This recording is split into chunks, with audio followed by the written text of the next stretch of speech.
Welcome to Justice Reloaded HD. Today's story begins with a simple toy airplane. But it lifts more than just plastic wings. It lifts a silent heart.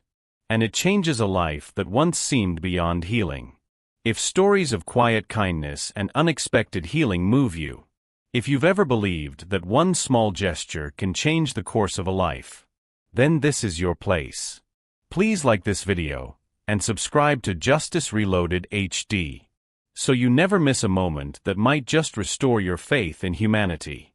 Because sometimes, all it takes is a toy airplane and someone willing to care. It was the kind of afternoon that made San Diego feel like the calmest place on earth. Clear skies, a soft breeze coming in from the coast, and the faint roar of planes lifting off from the nearby airport, slicing across the blue with easy grace.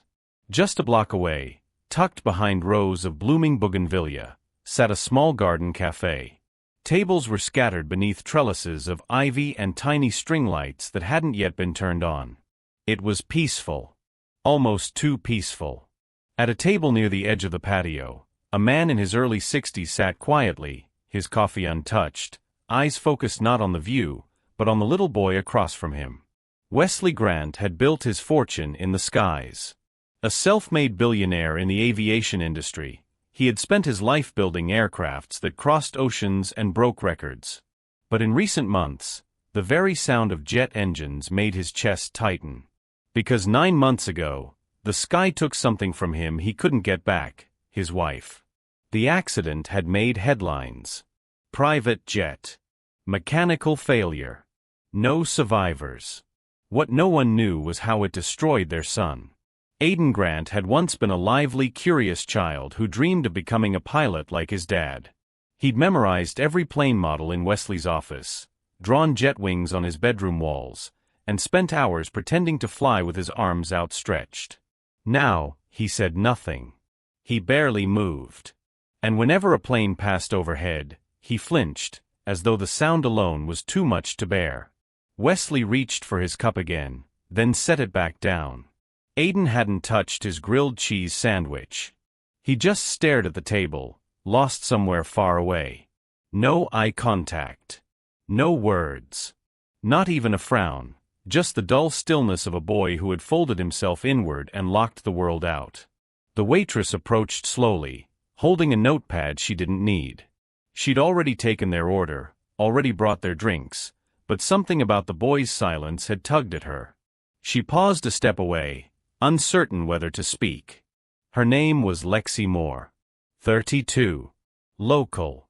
She'd been working at the cafe for 3 years, though no one really noticed her. And that was fine. Lexi wasn't the type to seek attention. But she was the kind of woman who carried small toys in her apron. Old plastic cars, tiny dinosaurs, little action figures she picked up at thrift stores. It was a habit she developed over the years, mostly for the shy kids. The ones who came in clinging to their mom's legs or hiding behind menus. Something about their quiet reminded her of herself. She didn't know who Wesley Grant was. Didn't recognize him as the CEO of one of the largest aerospace companies in the country. To her, he was just another man sitting with a sad-looking kid. And something about the boy's silence, it didn't feel ordinary. Lexi offered a gentle smile, then turned away before she could overstep. There were other tables. Other people who needed water, more napkins, a check. Still, she glanced back once more before disappearing into the kitchen. And though no words had been exchanged, something had already started to shift. The lunch rush had slowed. Most of the chatter had faded into the hush of clinking silverware and the occasional swoosh of a passing jet. At the edge of the patio, sunlight filtered through the vines, casting soft shadows on the table where Wesley and his son sat, silent as always. Aiden hadn't touched his food. The grilled cheese had cooled. The fries had gone limp. He stared down at the plate, eyes unfocused, his small hands folded in his lap like he was waiting for something that never came. Wesley tried not to show it, but the ache in his chest was growing unbearable. He glanced toward his son, his only child, searching for even the smallest sign of life. But Aiden didn't flinch. Didn't speak. His gaze stayed fixed on the table, like the rest of the world no longer existed. And maybe for him, it didn't. Lexi approached quietly, balancing a pitcher of water and a soft smile she'd worn through countless difficult moments with customers. But this wasn't difficult in the usual way. This was different. The boy wasn't being picky or bratty or rude. He was just gone. Locked inside himself. As she stepped closer to refill their glasses, she leaned ever so slightly over the table, and that's when it happened. A small plastic object slipped from her apron pocket and fell with a light clink onto the wooden tabletop. A toy airplane. It was no bigger than her palm, bright blue with red-tipped wings, a little worn around the edges from love or time. Lexi's breath caught as she saw it land right next to Aiden's untouched plate. "Oh," she murmured, quickly setting the pitcher down. "That's mine. I mean, not really mine." She picked it up gently, as though it were made of glass, then hesitated. Aiden hadn't moved, but she caught the faintest flicker in his eyes. A glance. A moment. "I keep a few toys with me," she said softly, crouching just enough so her voice didn't carry. "For kids who seem like they might need a little something extra." She paused again, then slowly placed the toy airplane on the table, not pushing it toward him, just setting it down gently, like an offering. "This one's never flown before," she said, almost in a whisper. "But I think, if someone gave it a real chance, maybe it could go pretty high." No response. No eye contact. Just stillness. But then, his fingers moved. So subtly that Wesley almost missed it. Aiden's small hand, resting near the plate, inched forward, and came to rest on the body of the toy airplane. He didn't grab it. He didn't play with it. But he touched it.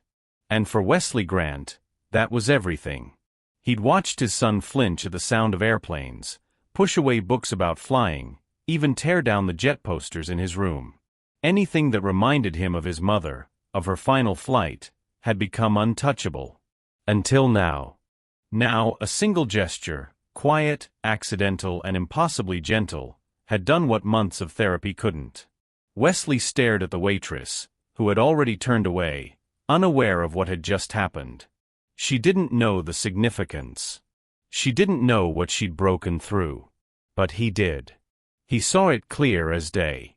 And for the first time in a long while, he let himself breathe. The next day, just after the lunch rush had begun to settle, Lexi saw him again. Same table. Same crisp button-down shirt. Same faraway look in his eyes. But this time, he was alone. Wesley Grant didn't glance at the menu. He didn't ask for anything to drink. He just sat there, quiet and still, like he was waiting for something, or someone. Lexi approached cautiously, her heart fluttering in a way she couldn't quite name. She wondered if something had gone wrong. Had she done something she shouldn't have? Overstepped? But before she could speak, he looked up and said simply, "My son held that toy airplane all night." He didn't say it with a smile. He didn't say it with tears. Just the quiet awe of a man who had witnessed a miracle and still couldn't believe it had happened. Lexi stood frozen for a second. "He wouldn't let it go," Wesley continued. "He even fell asleep with it still in his hand. I haven't seen him connect to anything since the crash.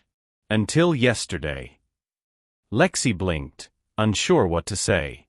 Wesley glanced down at the table, then back up. "Would you consider seeing him again?" She hesitated. "You mean like, right now?" He nodded. "If you have the time. We live not far from here. It would mean a lot." Lexi didn't even think to say no. She didn't ask why. She didn't ask how far. She just untied her apron, told her manager she needed the rest of the afternoon off, and followed Wesley to his car. The drive was quiet, winding through the sun-drenched streets of a San Diego neighborhood she'd never even seen on a map. They passed manicured lawns and iron gates, the kind of homes Lexi had only glimpsed in magazines at the grocery store. When they pulled into the circular driveway of a large, pale stone estate, Lexi's breath caught. "This is your house," she asked, more out of disbelief than curiosity. Wesley simply nodded, parking beneath a vine-covered pergola. Inside, the house was elegant but strangely silent. No staff bustled about. No classical music played. It felt like a museum with its heartbeat turned off. He led her to a sunlit courtyard in the back, simple and open, with a patch of grass and a few scattered chairs. And there he was. Aiden. Sitting cross-legged on a blanket, a coloring book beside him, the toy airplane from yesterday resting gently in his lap. When he looked up and saw her, something shifted in his expression. It wasn't a smile. Not quite. But it was something softer than what she'd seen before. She held up her hand and gave a small wave. In her other hand, she carried a second toy airplane, a slightly bigger one this time, yellow with tiny decals on the wings. Aiden's eyes landed on it. He nodded. Barely. But it was a nod. From that weekend on, she came back every Saturday. Sometimes with a paper airplane kit. Other times with plastic models from the dollar store. Occasionally with just crayons and stories. And little by little, something began to rebuild, right there in the open air, between the rustle of the trees and the sound of jets in the far distance. It was a clear afternoon, and the soft golden light spilled over a small table in the quiet backyard of a modest home. Lexi sat close to Aiden, her eyes warm with gentle determination as she introduced him to the art of paper folding. In her hands, she held a pristine white sheet of paper with edges so crisp they promised new beginnings. First, fold it in half along the long side, she said in a calm, nurturing tone. Aiden watched every deliberate movement, his small fingers trembling with anticipation as he tried to mimic her precise actions.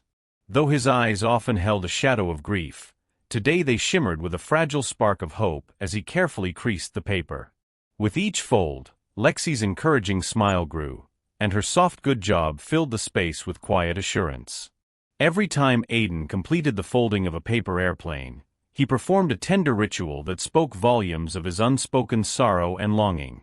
Once the delicate shape of the airplane emerged, he would reach for a crayon from a small box resting beside him.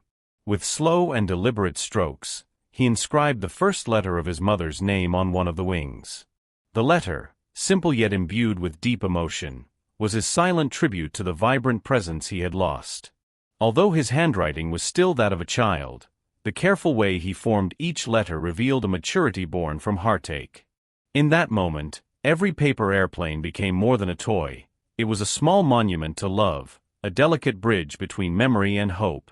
Just a few paces away, Wesley stood in silent witness. His eyes, moist with unspoken grief, were fixed on his son as he repeated this sacred act. Wesley had built his life in the skies, soaring high on dreams and ambition, yet nothing had prepared him for the ground-shaking loss of his wife. Watching Aiden's small hand grasp the airplane, with that simple meaningful inscription, unleashed a torrent of emotions he had long kept buried. His heart clenched with every careful movement of his son, and he fought to control the overwhelming surge of sorrow and longing. Instead of shedding tears, he clenched his fists so tightly that his knuckles turned white, each grip a silent testament to the deep internal struggle between love and loss. Lexi continued to guide Aiden through new folds and creases, showing him how to turn a simple sheet of paper into an object of beauty and remembrance. The soft rustle of paper mingled with the quiet scratch of crayon on its surface, creating a gentle symphony in the still afternoon. Each delicate airplane that emerged from their work carried with it a piece of their shared journey, a journey marked by the pain of loss and the slow, tentative steps toward healing. The space between them was filled with unspoken understanding, as if the simple act of folding paper was a way to mend the broken parts of their hearts. In that small, sunlit corner of the world, a ritual of quiet transformation unfolded. The paper airplanes, adorned with the tender initials of a beloved mother, began to embody hope, a hope that even the most fragile things could carry dreams and memories upward, far beyond the sorrow of today. For Aiden, each completed airplane was a small act of courage. For Wesley, every gesture was a bittersweet reminder of the love he had lost and the possibility of healing. And for Lexi, teaching this quiet art was a way to share compassion, one fold at a time. Wesley Grant had never been a man easily swayed by opinions. He had spent decades at the helm of his aviation empire, tuning out doubt, criticism, and gossip in favor of focus and results. But ever since Lexi Moore entered his son's world, the murmurings around him had grown louder. "She's a waitress, Wesley," one board member said with a raised brow, after an early morning strategy meeting that had somehow derailed into personal territory. "I understand your son is going through something, but is she really qualified to be this involved?" Another voice chimed in, an old family friend who meant well but rarely knew when to stay quiet. "It just seems delicate. You don't know her background. What if she's only being kind for the wrong reasons?" The judgment came wrapped in concern, but it stung all the same. They didn't know what he had seen. They hadn't been there that first day at the cafe. They hadn't watched his son, who hadn't spoken in months, reach for a toy airplane with trembling fingers. They hadn't heard the quiet in his laughterless home slowly start to shift. Still, the doubts clung to him. In quieter moments, Wesley questioned himself. Had he moved too fast in letting this woman into their lives? Was he mistaking coincidence for healing? Could a stranger really reach places that even the most expensive therapists had failed to touch? And then came Saturday. The sun was low in the sky, casting soft gold across the backyard as Aiden and Lexi sat cross-legged on the grass. They were working on yet another paper airplane, this one made from pale blue construction paper, with a tail that curled ever so slightly. Lexi smiled as she handed over a crayon. "Do you want to name this one?" she asked, as if the idea had just floated into the breeze. Aiden looked at her, and then down at the plane. Wesley stood at a distance, watching through the French doors, arms crossed, the quiet pressure of everyone's skepticism sitting heavily on his shoulders. And then it happened. Aiden chuckled. A small sound, barely there, but unmistakable. His eyes crinkled just slightly, and a flash of something real and bright crossed his face. Lexi tilted her head in surprise. "What's funny?" The boy glanced toward the sky. "This one," he said, his voice a near whisper, the first words he'd spoken in almost 7 months. "This one knows the way home." Lexi blinked, stunned. Wesley nearly dropped the glass in his hand. Silence followed. Not the heavy silence of grief, but the kind that hangs in the air after a miracle. The kind that doesn't need to be filled because it's already complete. Wesley stepped outside, slowly, unsure whether to speak or simply breathe in the moment. Aiden didn't turn to look at him, but his hand reached out to hold the plane a little tighter. There was joy, faint but blooming, beneath the boy's voice. And it wasn't just the plane. It wasn't just Lexi. It was everything they had quietly built together over days and weekends and paper wings. The doubts that had surrounded Wesley began to scatter like leaves in the wind. Let them talk, he thought. Let them question. None of them had seen this. His son had come home. Not with a door or a key, but with a folded airplane and a whisper. It started with a headline. Wesley had barely stepped into his home office that morning when his phone buzzed with a notification. He almost ignored it, just another ping in a sea of digital noise. But something about the subject line made his stomach twist before he even opened the article. Billionaire air mogul hires waitress to heal son using dollar store toys. The tabloid watermark was unmistakable. One of those gossip blogs with a habit of twisting the truth into something sharp enough to draw blood. Wesley clicked the link. There, beneath a grainy zoomed-in photo, was Lexi, smiling gently as she knelt in the grass beside Aiden. The angle suggested something private, almost intimate. Aiden held one of his folded paper planes, and Lexi looked at him like he was the only person on Earth. The caption beneath it was worse than the headline. Sources say the young waitress has spent several weekends at Grant's estate. Is this heartwarming or a desperate PR move? Wesley felt the breath catch in his throat. His mind began to spin, faster than he could stop it. He thought of the people who had warned him, the colleagues who had raised eyebrows, the whispered what-ifs that had followed him ever since Lexi stepped into their lives. He had defended her without hesitation. He had trusted his gut. But now, someone had taken something sacred and made it public. He scrolled through the comments. Speculation. Judgment. Ugly words about Lexi, about him, about Aiden. How had this gotten out? There were only a handful of people who even knew she had been at the house. And only one of them worked tables for a living. His jaw clenched. Somewhere inside, a small voice tried to offer reason, to remind him of everything he had seen in Lexi, her gentleness, her patience, the way Aiden had smiled at her like she was made of light. But another voice, fueled by fear and the instinct to protect, rose louder. He didn't call her. Didn't text. Didn't ask. He simply stopped. The next Saturday, Lexi showed up at their usual time, walking up the garden path with a tote bag filled with model planes and markers. But the gate didn't open. No one greeted her at the door. The house, so full of quiet life the week before, now stood still and silent. She waited. 15 minutes. Then 30. No answer. Lexi didn't cry. She didn't call, either. She just stood there for a while, holding the bag in her arms like it might keep her warm against the sudden cold in the air. Then she turned and walked away. Back inside the house, Wesley sat alone in the den, staring at the same photo that had broken something open in him. His fists were clenched in his lap. He hadn't spoken to Aiden about it. Hadn't explained. The boy had asked if Lexi was coming. Wesley had said, "Not today," and left it at that. But his heart was heavy. He wanted to believe it wasn't her. He really, truly wanted to believe. And yet, silence felt safer than betrayal. So he did what he'd always done when the world felt too fragile to trust. He closed the door. Lexi didn't call. She didn't text, didn't ask why the gate hadn't opened, or why no one had answered the door the last time she came. She didn't chase an explanation. Deep down, she already knew. She had seen the headlines, just like everyone else. The photos. The assumptions. The way they'd twisted something beautiful into something suspect. But she didn't try to defend herself.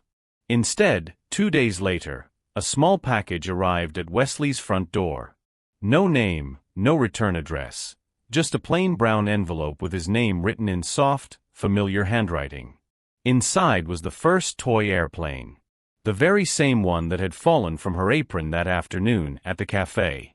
The one Aiden had touched for the first time. The one he had held through the night, as if it carried more weight than its plastic frame could bear. Taped to its side was a tiny folded note. Wesley opened it slowly, his hands trembling as he read the single line written in careful script. It didn't need to fly far. It only needed to know it was being held. He stood motionless for a long time, the toy resting in his palm, the message echoing through the silence of the room. There were no accusations. No apologies. Just a truth so simple, it undid him. Because somehow, in all his doubts and fears, he'd forgotten. Some things are meant to stay, even when the world tries to push them away. The truth came quietly, without noise, without drama, and in the most unexpected way. It was one of the cafe's regulars, a middle-aged man with a fondness for black coffee and crossword puzzles, who finally cleared the fog. He had been sitting 2 tables away that day, watching from a distance as Lexi knelt beside the boy in the grass, unaware that her kindness was being captured, not by her, but by someone else entirely. He recognized her in the photo when the article surfaced. And it didn't sit right. So he spoke up. A simple phone call to the cafe's manager. A quiet explanation. Then a message passed along to Wesley through a trusted staff member. Lexi hadn't leaked anything. The clip had been recorded by the man himself, who'd thought it was a touching moment worth remembering. He had uploaded it anonymously, never guessing it would be twisted into something ugly. Wesley listened in silence, the weight of his mistake sinking deeper with every word. He hadn't asked Lexi. Hadn't trusted her enough to even hear her side. And now, she was gone. That evening, the house was too quiet, the kind of silence that presses against your chest.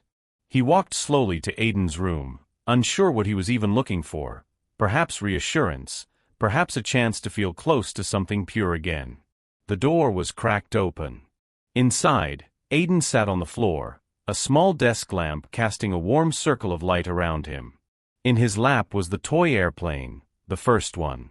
One of its wings had snapped off. The boy's brows were furrowed as he tried to line up the broken edges with glue and tape, his hands moving carefully, with a patience that made Wesley's throat tighten. Wesley stepped closer, but didn't say anything. He just watched. Aiden didn't look up. His voice came softly, as if he were speaking more to the airplane than to the man standing in the doorway. If it wasn't for her, he whispered, the plane never would have taken off. Wesley's breath caught. He took another step inside. What did you say, buddy? Aiden looked up this time, his eyes clear, steady. There was no bitterness in his face, only quiet certainty. She helped it fly, he said. She helped me fly. Wesley sat down slowly beside him, his knees folding under the weight of so many regrets. He looked at the half-fixed toy, then at the boy who had once gone silent, who now held this broken thing like it still had a chance. She didn't tell anyone, Wesley said, almost to himself. Aiden nodded. I know. The room stayed still for a long time after that, filled with nothing but breath and memory. And in that moment, Wesley realized something that money had never taught him. Healing didn't come from power. It didn't come from prestige or from trying to control every detail. It came from gentleness. From the way Lexi had spoken. From the way she had never pushed, never asked for anything in return. From the quiet trust she had built with a boy no one else could reach. And most of all, from the new memories she had given him. Wesley bowed his head, hands clasped tight, guilt and gratitude flooding his chest. He couldn't undo the past. But maybe, just maybe, he could still make something right. It was a quiet morning at the edge of spring, the kind of day where the air felt soft and the light touched everything with gentle intention. Lexi was folding napkins in the back of a small local art studio, her new job, temporary, simple, quiet. She hadn't returned to the cafe since the article. Too many looks. Too many whispers. And besides, something inside her had changed. She couldn't go back to serving plates like nothing had happened. She didn't expect to see him again. Not really.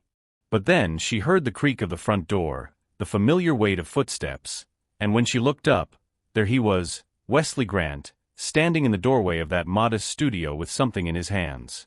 A plain wooden box. She froze. He didn't speak right away. He just stepped closer, carefully, like approaching something sacred. I should have asked, he said softly. But I didn't. And I was wrong. Lexi swallowed, unsure of what to say. I know it now, Wesley continued, placing the box gently on the table between them.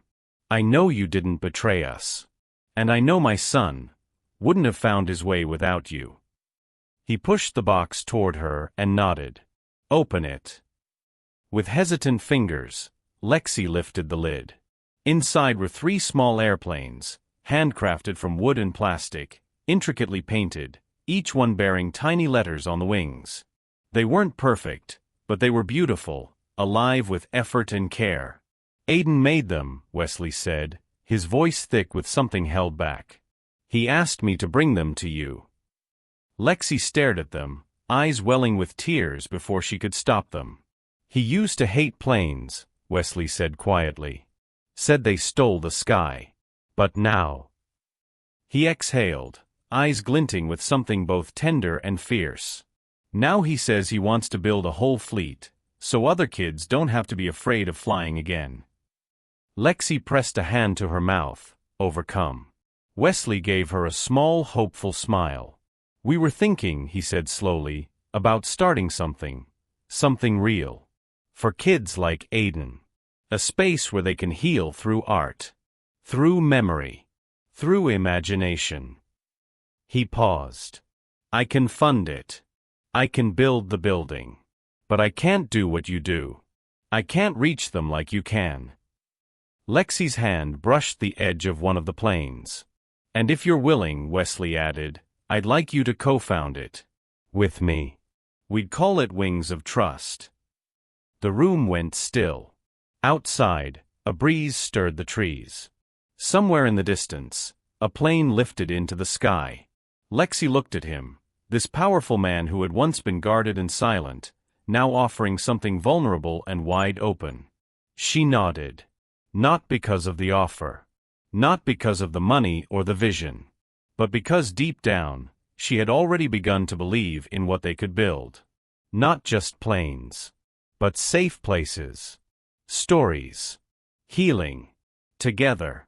The gallery space was bathed in warm light, its walls lined with drawings, paper planes, and handcrafted models that told stories without needing a single spoken word. Children wandered with wide eyes, their parents following behind, many of them holding tissues or hands pressed gently to their hearts. This wasn't just an art show, it was a celebration of healing. At the center of the room stood Aiden. Dressed in a simple white button-down and navy slacks, he looked smaller than the pedestal he stood on, but there was something about his presence, calm, steady, radiant in a quiet way, that held the entire room still. In his hands was the same toy airplane that had started everything. Time had aged it, a bit more wear around the wings, a small scratch across the tail, but it was whole, repaired, loved. He held it up, high above his head, and cleared his throat. People leaned in. The first airplane I ever held, he said, voice soft but clear, didn't need to fly up into the sky. He paused, his eyes scanning the crowd until they landed on Lexi, standing near the back with Wesley beside her. It just needed someone to give it away, with love. The room went silent. Then applause, gentle at first, then rising, full and steady. Tears glistened in more eyes than anyone would admit. And at the center of it all was a little boy, holding the memory of something broken, now made beautiful. If you believe that even the smallest gesture, like a toy airplane, can reach a heart in pain, then please like this video. And don't forget to subscribe to Justice Reloaded HD for more stories that lift, heal, and inspire. Thank you for watching all the way to the end. We'll see you in the next one.